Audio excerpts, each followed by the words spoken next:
You're watching Morning at NTV.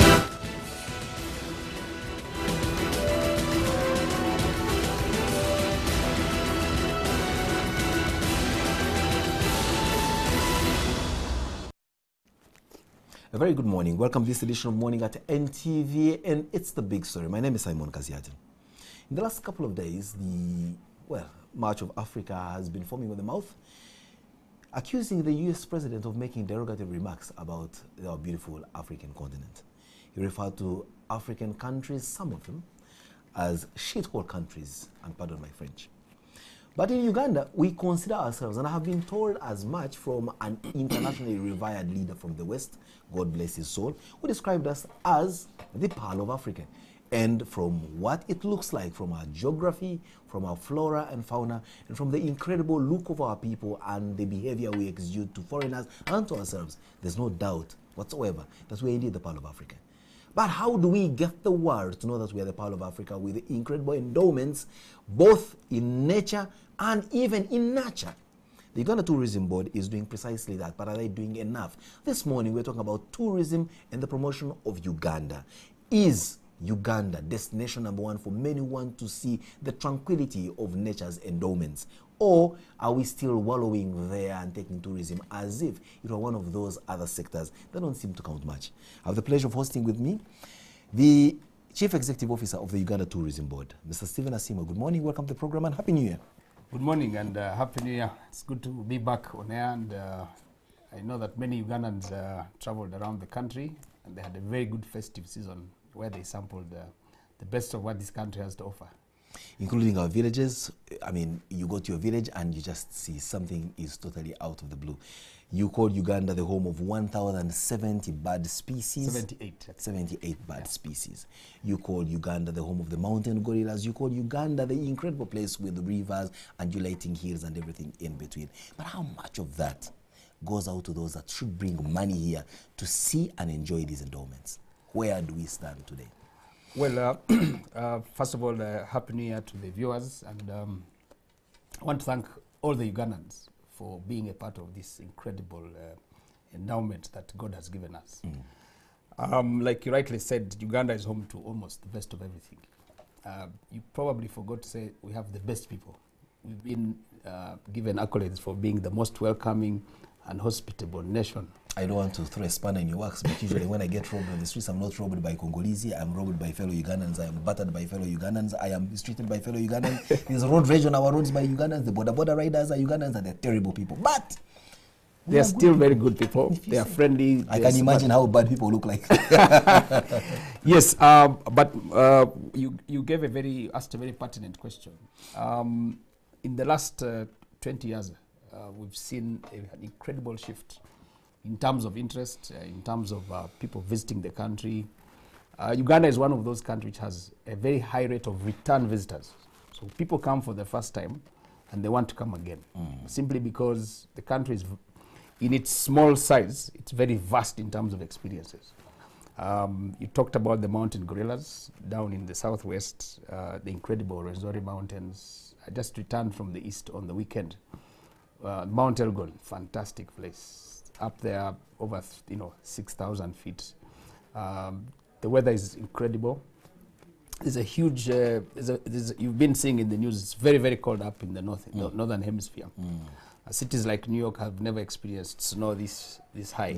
Yes. It's summer in the southern hemisphere. It's very, very hot. So people are running away from the heat. Others are running away from the cold. The only place they can come with everything good is Uganda. But what's also very, very good is that everybody now is waking up to the fact that tourism is the sector to be in, both in terms of the experience, but also in terms of investment.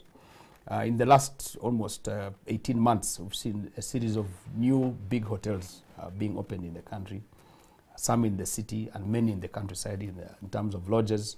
People are opening up restaurants, people are running tour travel companies. We run a program with the Safari Guides Association. It's a private sector initiative. We've seen an increase in the number of professional people with PhDs, master's degrees, training to become guides, and taking people around the country, people with a second language, French, Chinese, Spanish, coming in to become guides. We've seen an increase in the number of international flights. Very soon we are going to launch a daily flight into Entebbe by the Brussels Airlines. And Brussels Airlines has named Entebbe the second most biggest business area after Kinshasa. For tourists. For passengers. We also against the backdrop of other airlines like Qatar Airlines closing shop, the British Airways closing shop here, and others that could not find business sense. Well, of course, the competition has also been very stiff. So some of the big airlines have brought bigger aircraft, better service. You have fast business and economy in some of the flights coming here. Good, fantastic rates. So the competition will probably edge out, the business principles come in. But also, again, in the last 15 to 20 years, now we have about 24 international flights coming into the country. All that said, Stephen, one would also beg to appreciate how much now is tourism raking in the national pass, and how much were your projections. Are you hitting your targets? Because at the end of the day, you're a chief executive with clearly indicated KPIs. There is promoting Uganda and saying all these flowery things about Uganda, but the rubber has to hit the road. We need to look at the balance sheet. Absolutely. That's a very good question again. Like I said, in 2007, tourism brought in $375 million. That's how much in Ugandan shillings? Well, a quick conversion. My mathematics is not very good. 10 billion? But, just baseline, 2016-17, we're bringing close to $1.4 billion. Oh. So just put it simply, 1,400 $1.4 billion US dollars from where I sit is the cost of the generation aspect of Karuma hydropower plant in one year. But previous 10, 15 years ago, you were bringing almost 1/10 of that. Yeah, but also to say that we borrowed that amount of money to build a dam that we will pay back in 30 years because we did not have it. Exactly. Now we are glad that you can bring it in 1 year. We can actually bring it, and if we put in more effort, we shall underwrite all the budgets. Oh, incredible. So clearly, you can see that's a very huge trajectory. What were your targets? Well, because you could have brought in 1.4 billion US dollars, but your target is 3. That would mean you have performed at 50% capacity. No. We have been increasing. We've been projecting around that, and but you see, that is income, foreign exchange income, and that's actually represents 10% of GDP and about 23% of exports income revenue. But look at it in another sense. Tourism is now one of the biggest employers of youth and women.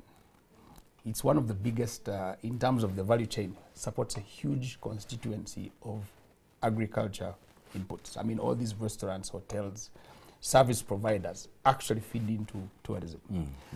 The government has been very, very supportive.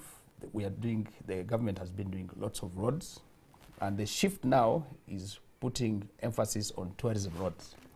In the last 5 years or so, there's been an emphasis on oil roads. Now it's tourism roads to make it convenient, to make it safer, and more experiential. Are you as a tourism board also looking at diversifying your tourism attractions beyond flora, fauna, and nature, and say, look, on the Nile is the oldest dam and is situated in Uganda, the Nile Valley Hydropower Station, and we have a trail of that dam for people to come and see what it was to build a dam in 1945 after the devastation of World War II, and a country like Britain, which had been battered by World War II in more ways than one, commits money to build that project. Do you have tourism around the Lunatic Express, or what many people call the Uganda Railway, which British politician described as the Lunatic Express, because only a lunatic would spend that amount of money to build a railway to the hinterland of nowhere for the sake of imperialism?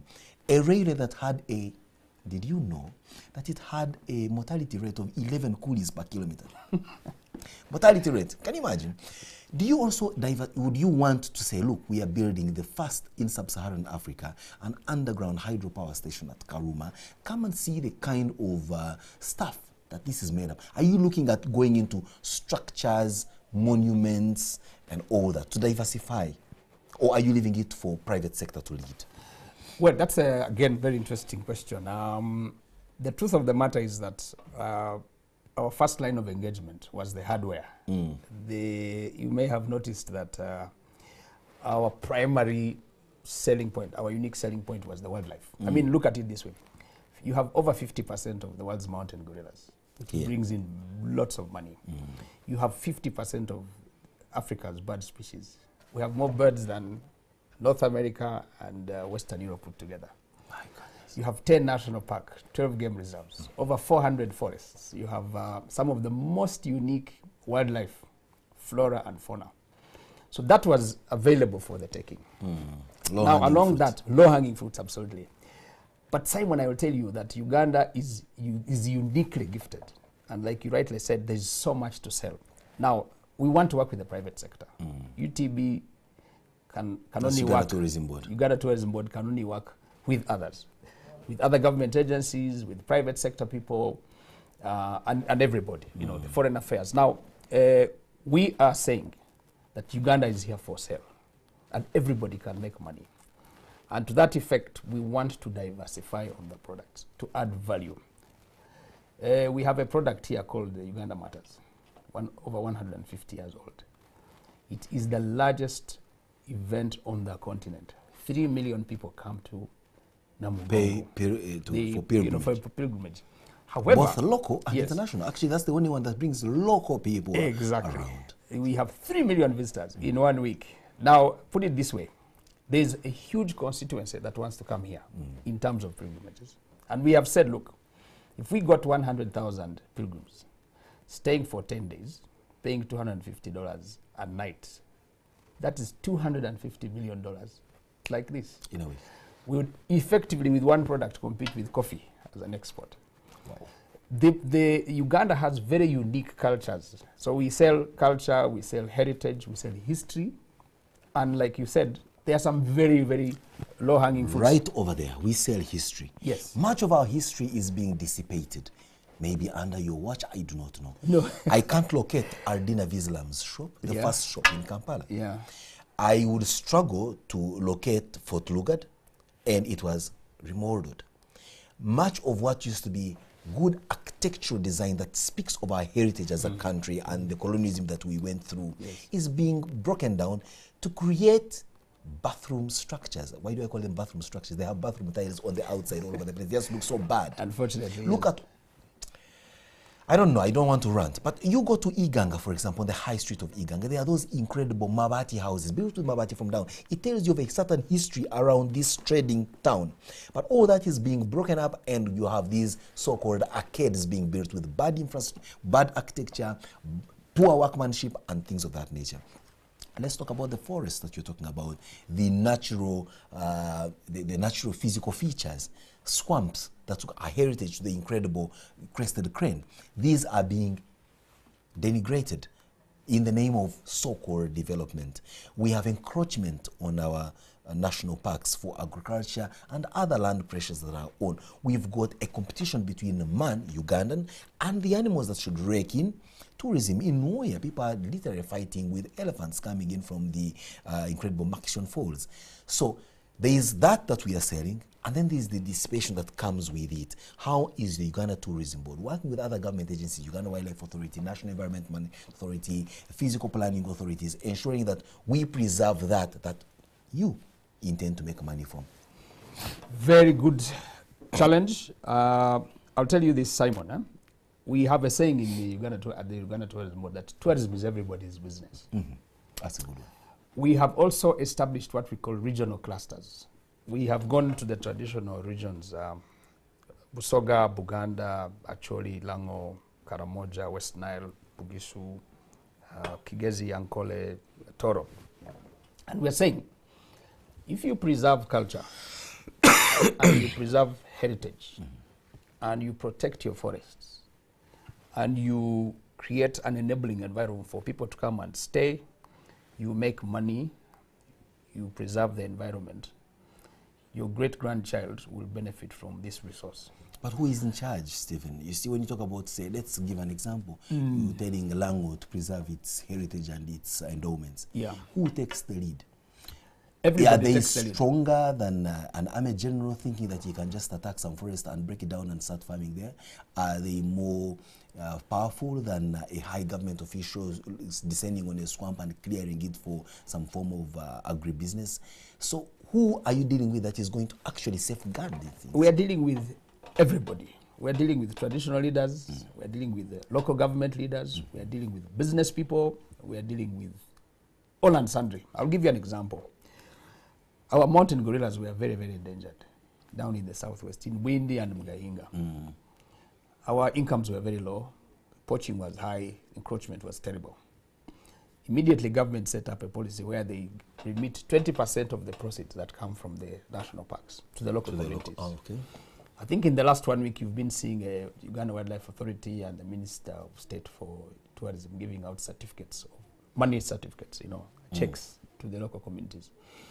And so we went out and started to engage these people and said, you see, if you kill an elephant, you earn $20,000, $10,000 from the tusks. But this elephant single-handedly brings in $3 million. In whose interest are you doing this? So they said, wait a minute, so and then the people around the community, if they earn money, get engaged directly. And I will give you a very good model we used, and it's now an world-acclaimed model. So this is what happens. I'll give you the case of Windi and Mugahinga. The local community planted tea estates on the fringes of the national park. The national park, okay. So as one, a buffer. Exactly, as a buffer, one, because gorillas are line of sight feeders. They see a banana and come and take it. If they don't see, they don't come. But they don't take tea leaves. They have no idea Even what though they are missing. it's very bitter. It's only the Simons and myself who take it. After it's processed. After processing. So you have a buffer, one, that earns them money. Then you have a factory that gets its resource from this buffer. But two, Simon, we got these guys to be support staff for the tourists going up to trek the mountain. Because they have local knowledge. They earn money, not just even hands-on guys, hand carriers, porters, etc. Thank you. So they earn money from the tea, from the factory because they have a stake. They go up the mountain with the tourists, so they earn money. In the evening when they come back, they change their clothes, have a shower, and entertain the guests. But more than that, Simon. And they get paid for that. Exactly. At every point, they get money. But let me give you another interesting one.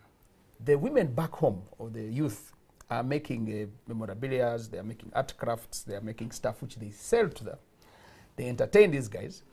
Now something interesting came in. They fixed their little houses, and they are actually the ones who are giving accommodation for budget people. Their homes, they're expanding their little small houses. And giving them a local, rustic experience of living on the fringes. Yes, okay? And then you see they have schools around, community projects. So some of the tourists are philanthropists. So they say, wow, you have a school, but you don't have a toilet. And they donate. This model, Simon, has become so good to the extent that many, many people are now coming to study this. Incredible. The people around those places used to walk on foot. They bought borders. Now they are driving cars. So once the community can appreciate, and now we've turned the poachers into investors. Wow. So in butcheries? So clearly, Simon, there are good models that can be adopted. And so the Mugahinga experience. Yes, so we are saying to Kidepo, exactly, to Elgon. We are telling guys, you come and see how guys are making it here. Don't sleep. These poachers are now investors. And the poachers come and give testimony in a public forum and say, I used to be a poacher. I was blind. Now I see. And so we are using... Great is thy faithfulness. Great is thy faithfulness. We are replicating that model across. And really, the leaders have bought into it. The community people have bought into it. We are now taking schools. Community people have now gotten that money. And they're building guest houses. Wow. Especially the women in there's a project in Rwerere, in the southwest. I know Rwerere. So it's fantastic. In Chisizi, the same thing is happening. I was in Kapchora over the weekend, and people are beginning to replicate some of those models. They are setting up shop around these places, and they are telling the local governments, I need a road, I need electricity, come and connect me. True. And things are beginning to change. So it's a mindset problem, Simon. Remember that once upon a time we had 60,000 elephants. Then they went down to about 2. We are now pushing them to 5. because it's a long history of suffering, of turmoil, of civil war. But at 10% GDP from zero, 50,000 visitors in 1986. Now you have 1.4 million visitors. There is no sector which has grown like tourism. And thanks to everybody, that's why we need it. Tourism is everybody's business. You can't. And as we conclude, Stephen, you have this safari that you are running. Tell me more about it. Well, first of all, we have a Uganda Pearl of Africa Tourism Expo. It's going to take place in February next month. We want everybody to come and see what Uganda is like. We want Ugandans to come and experience. We're going to be at the Sheraton Gardens, KCCA Gardens at the Sheraton. We're going to be displaying our hotels, our lodges, our guest houses, our national parks, our game reserves, airlines. We're going to be showcasing our culture, our heritage. And it's for both business people shall come and we'll be displaying what they sell, the services they give. But also we are inviting children to come from schools. We want parents to come and start giving their children and their families. And by the way, there is a misconception that tourism is very expensive. That's not true. Entering a national park is as cheap as 15,000, as affordable as 5,000 for children. We have bandas, we have dormitories. That's the price of 3 beers, you know? Yes, a WhatsApp message. And people spend more money on text messages. No, they spend more money on their mobile phones in a month than they do on electricity, but they make the loudest noise that electricity is very expensive. I have had that conversation with them over and over again. A guy will want to only spend a bill of 400,000 shillings on his mobile phone for both data and phone calls. Yes. But he's struggling and abusing everyone on social media. How Umeme is charging him 100,000 for electricity at his house, which he uses to microwave, iron his clothes, watch TV with his children, play games, and some of it he wastes away on things he doesn't actually need to. Let them get that money for a fantastic experience in the countryside. And let me tell you, Simon, you know, just driving through the countryside of Uganda is itself a fantastic experience. Stephen, of course, we have looked at all these, and I'm glad that in all our conversations over the years, you have increasingly diminished the notion of government is not supporting us. We don't have money as a sector. And I'm seeing you growing into the self-sustainability that everyone has hoped that you would as a sector. But are you saying there is no any other teething challenge that you as the board, to Uganda Tourism Board, are facing that would otherwise unlock the potential of this country quicker than you wanted to? Obviously, for us as an institution, we want to thank government, obviously. When we, in 2014, UTB was only getting about 1.5 billion shillings for promotion and marketing. That has significantly increased to 16 billion now. Wow. We've got support from the World Bank under what is known as the SEDEF project, the Competitiveness Enterprise Development Project. We've got support from Trademark East Africa. Now, people are beginning to come and identify with us. People like the UNDP, Wildlife, WWF, World Wildlife Fund. We would love more resources. Right now, we're going through a restructuring program. We're expanding capacity. We've moved offices. But more importantly, where are you now? We are now on Lugogo Bypass, Lugogo House on the 6th floor. We are appealing to everybody. This is what I would suggest. Tourism is a good place to invest. In hotels, in lodges, in guest houses, in restaurants, in places where you can sell. Let's make our village houses good and habitable. Absolutely. We have what we call homestays. Your home is actually a place where you can accommodate people. I know that you're not very far from Lekumburo National Park. Absolutely. So you could send me a few tourists. I'm going to send you an invoice for this. For this advert. No. When you bring me some tourists stay at my house, which lies idle until Christmas time, yes, then I'll give you a percentage. No, you should make use of it every week. So we are saying local governments, put more resources in infrastructure. We have the tourism police. They've done a fantastic job. We are saying make your places secure. We are encouraging people to go into the hospitality training areas. We are putting up a very good school in Jinja, the hotel and tourism in, and hospitality school in, fantastic. Simon is marketing. So we are saying, let the local governments put more resources. Let them appoint tourism officers. Get involved. Training, accommodation, infrastructure. And obviously, Ministry of Finance has been looking at ways of increasing. And by the way, we have they have given us more resources to get more destination marketing representatives. Wow. Beyond the Europe, the North America, German-speaking countries and the English-speaking countries. We are going into India, we are going into China. You better do. Yes, we are going to the Nordics. Your consulate in Guangzou. Guangzou, absolutely. We were there in November. We are going to get a company to represent us in China, especially the southern belt of China, which has the highest outbound numbers. Yes, and obviously we want more protection of our environment. Our forests need to be, reforested, conserved. We are losing at very high rate the Uganda crested crane. I have a couple that stays at my domicile. I told you. Yes, so please look after them well. I wish it's I could. a very cherished bird. I have told my people not to chase them away from eating my groundnuts and other legumes that I'm growing. Yes. Just, as part of my But more important, Simon, this industry can support itself by everybody getting out and going out and experiencing the countryside. Stephen, I wouldn't agree with you more, and certainly you have made your point in more succinct manners than you would. Unfortunately, time is not an ally on our side. We've got to cap this up. But I must thank you for taking trouble to always be here to share with us the prospects. At least in your side is where I have a conversation that is speaking of prospects. Thank you for promoting tourism. Your programs are fantastic. Thank you very much. They give a lot of, they display what the country has to offer. Until we start off showing what we can offer on the floor of Parliament, especially in exchanging fist fight. Very exciting and entertaining. And interesting. So you get a bit of everything in Uganda. So let's take a breather. When we return, is more quality programming here on Morning at NTV. But must thank you for listening through and watching through this interesting conversation. I hope that the message of tourism is everyone's business. That's yours and mine has sunk so deep that from this program we go and start doing one or two things that promote tourism for our country to earn us a living and the sustainability of our economy and the well-being of our children and our children's children. Good morning.